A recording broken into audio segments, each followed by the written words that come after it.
तुमने पाया ही नहीं, अहंकार का त्याग करा ही नहीं। और महाराज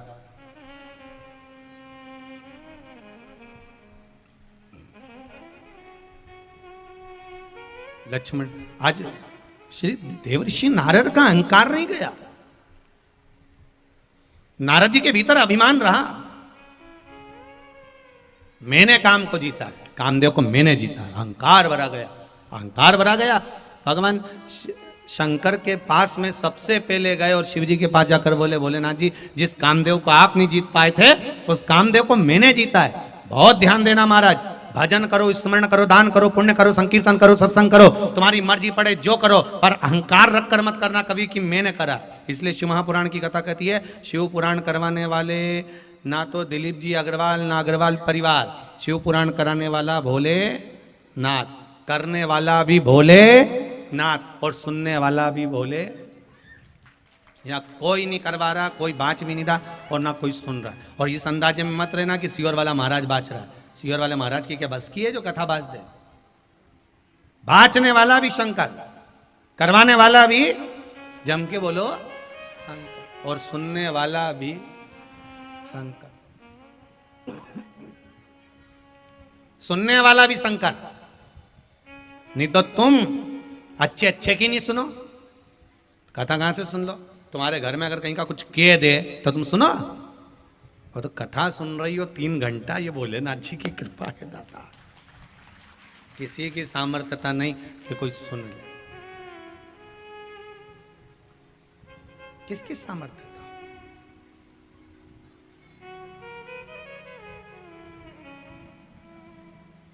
अब शिव कथा कह रही है ओगरदानी की, भगवान देवाधिदेव महादेव की कथा कर रही है।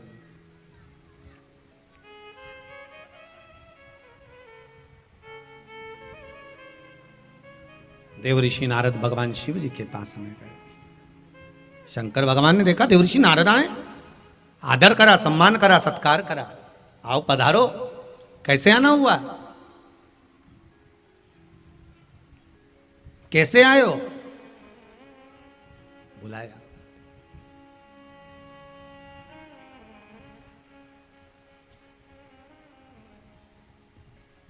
नारद जी बोले, आपको नहीं मालूम, मैंने कामदेव को जीता है, और उस कामदेव को जिसको आप नहीं जीत पाए हो उसको मैंने जीता है।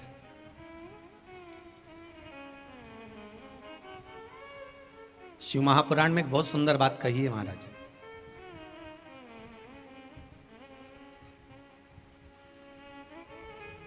मान लो तुम किसी कार्य के लिए जा रहे हो, 5 बार 6 बार तुम उस कार्य के लिए होकर आ गए, या किसी से अपना पैसा लेना है और तुम उसको पास 50 बार होकर आ गए हो, भैया पैसे कब देगा? या किसी कार्य के लिए जा रहे हो, वो कार्य नहीं हो रहा, 50 बार होकर आ गए, वो काम नहीं हो रहा। शिव महापुराण कहती है, लाल चंदन, कौन सा चंदन? लाल चंदन को अच्छा घिसो, और घिसकर तैयार कर कर बेलपत्री के ये जो दोनों भाग हैं, दर्शन हो रहे हैं आप लोगों को? लाल चंदन घिसो और घिसकर बेलपत्री के ये दोनों भाग हैं, दोनों पत्तियां जो नीचे की हैं, इसमें उस चंदन को लगा लीजिए। अगर किसी से आपको पैसा लेना है, वो नहीं दे रहा, या कोई काम है, या जॉब है, या नौकरी है, या उसके लिए, या कोई विद्याध्ययन का कोई कार्य है, कोई स्कूल में पढ़ाई कर रहे हो और वो कार्य नहीं हो रहा, 5 बार 6 बार करके देख लिया, नहीं हो रहा, तो ये दोनों पत्तियों पर लाल चंदन लगाओ। लाल चंदन लगाने का मतलब ये नहीं कि जरा सी तुम बिंदी लगा दो, लाल चंदन जो घिसा है उसको पूरी पत्तियों पर अच्छे से फेरना है, उस लाल चंदन को लगा लीजिए। और महाराज बीच की पत्ती में थोड़ा सा घृत, घृत मतलब गाय का घी, गौ माता के दूध से, माखन से निर्मित उस घी को बीच की पत्ती में थोड़ा सा लगा लीजिए। और जो अशोक सुंदरी वाली जगह है, जानते हो ना आप लोग अशोक सुंदरी की जगह, आपको पहले भी कथा में कहा, समझ लीजिए। ये शिवलिंग है, ये जलाधारी पर रखा हुआ है, ये गोल जलाधारी है, यहां से पानी नीचे गिरता है, ठीक है, ऐसे होता ना शिवलिंग। तो शंकर भगवान का पूरा परिवार शिवलिंग के आसपास में होता है। शंकर भगवान के 13 बच्चे हैं। कितने बच्चे हैं शिव जी के? 13 बच्चे, पूरे 13 की 13 बच्चे और धर्म पत्नी शिव जी की शिवलिंग के आसपास में है। जैसे ये जो गोल जलाधारी है, ये माता पार्वती जी का हस्त कमल है। शिवलिंग रखा है, ये शंकर जी का स्वरूप है। जहां से पानी नीचे गिरता है, राइट भाग गणेश जी का स्थान, लेफ्ट भाग 6 कार्तिकेय, षडानंद कार्तिकेय का स्थान। जहां शिवलिंग का जहां पानी जाता है, उसके बीच में एक मोटी सी लाइन होती है, वो शंकर भगवान की सबसे छोटी लड़की जिसका नाम अशोक सुंदरी है, उसका स्थान है। ऊपर से बूंद बूंद पानी जो शिवलिंग पर गिर रहा है, ये शंकर भगवान की 5 लड़कियों का स्थान है, जया, विषहरा, शामली बारी, दौतली और देव। ये शंकर जी की 5 बेटियां हैं जो भगवान शंकर के ऊपर पानी की एक एक बूंद गिराती हैं महाराज। तो शिव जी की जो सबसे छोटी लड़की है अशोक सुंदरी, उस अशोक सुंदरी वाली जगह पर इस बेलपत्र को प्रदोष के दिन या सोमवार के दिन आप घी वाली बेलपत्र को अशोक सुंदरी वाली जगह पर रखकर, ये जो चंदन लगी हुई बेलपत्र है, इसका मुख ऐसा सीधा की सीधा रखोगे तो गणेश जी की ओर हो जाएगा, षडानंद कार्तिकेय की ओर हो जाएगा। अपनी कामना कर कर जिससे धन लेना है, पैसा लेना है, या जो कार्य निकालना है वो नहीं निकल रहा, बहुत प्रयास कर लिया, अदालत में 50 बार हो जाए, काम नहीं हो रहा, तब इस बेलपत्र का प्रयोग करना, बाबा से विनती करना और विनती कर कर वापिस सजाना। केवल 2 प्रदोष या 2 सोमवार कर लीजिए, बाबा आपकी मनोकामना पूर्ण कर देगा। उस बेलपत्र का सुख प्राप्त हो जाए। बेलपत्र पर इतना याद रखना, जो चंदन लगा हुआ भाग है वो नीचे होना चाहिए, अशोक सुंदरी की ओर। घृत का भाग अशोक सुंदरी की ओर होना चाहिए, नीचे की ओर, नहीं तो मालूम पड़े तुम ऊपर उल्टा रख दो उसको।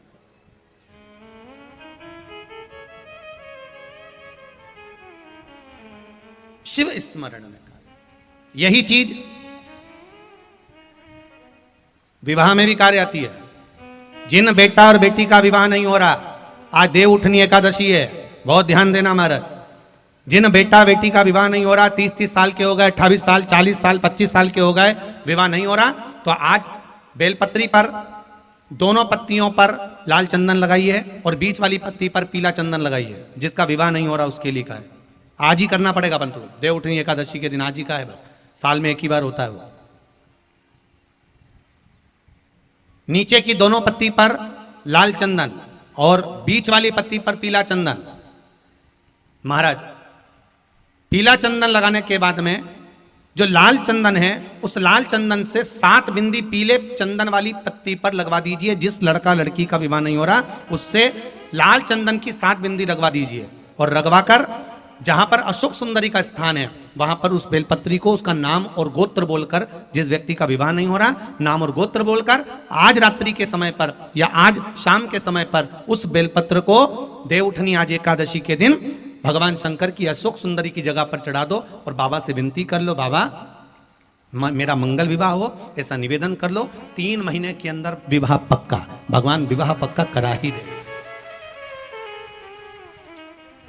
अशोक सुंदरी वाले वो करना आज ही पड़ेगा देव उठनी एकादशी पर। यह प्रयोग बाकी के दिन का नहीं है, केवल देव उठनी एकादशी का प्रयोग। जिसका विवाह नहीं हो, शादी बेलपत्री का प्रयोग, बस दोनों में अंतर है घृत का और पीले चंदन का। 7 बिंदी लाल चंदन की जब पीला चंदन लग जाए, 7 बिंदी लाल चंदन की उससे लगवाओ जिसका विवाह करना है। जिसका विवाह नहीं हो रहा उससे लगवाइए, वो फिर भगवान को समर्पित कर दीजिए। तेरा ही दिया मैंने खाया पिया है, तेरा शुक्रिया, तेरा शुक्रिया है, मुझे भोले बाबा ने बहुत दे दिया है, तेरा शुक्रिया है, तेरा शुक्रिया है। निवेदन करिएगा। श्री, साथ में बोलिए, श्री शिवाय नमस्तुभ्यम, श्री शिवाय नमस्तुभ्यम, श्री शिवाय नमस्तुभ्यम, ये शिव महापुराण का मूल मंत्र। जब दुख हो, तकलीफ हो, कष्ट हो, रोग हो, बीमारी हो, जपो। अभी वो बहन जी कह रही थी, केवल मंत्र का जाप करा। डॉक्टर बोल रहे हैं कि हॉस्पिटल, दूसरा हॉस्पिटल में ले जाओ, पर भगवान भी तो सामने होना चाहिए। आपका विश्वास जागृत होना चाहिए। एक माता जी ने बड़ा भाव लिखा है इसमें, कागज नहीं मिला तो लिफाफा ही सरी।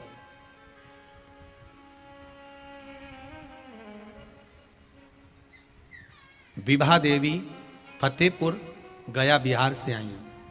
कहाँ बैठी हैं? आपने लिखा है, गुरुजी जब से शिव महापुराण की कथा सुन रहे हैं तब से मेरी तबीयत अच्छी हो गई है। पहले बीमार बहुत रहती थी, बहुत तकलीफ थी, अब बाबा की कृपा है। सावनी शिवरात्रि पर रुद्राभिषेक करा, उससे जमीन का जो काम अधूरा था वो भी बाबा ने पूरा कर दिया है। बहुत बहुत साधुवाद आपको। श्री विभा देवी जी फतेहपुर गया बिहार से हैं। बहुत बहुत साधुवाद। भगवान शिव की कृपा ही कुछ ऐसी। आपका विश्वास जहां जागृत हो, आपका विश्वास जहां जागृत हो जाए वहां शिव का दर्शन। शंभु शरणे पड़ी, मांगू घड़ी रे घड़ी, दुख काटो, दया करी ने दर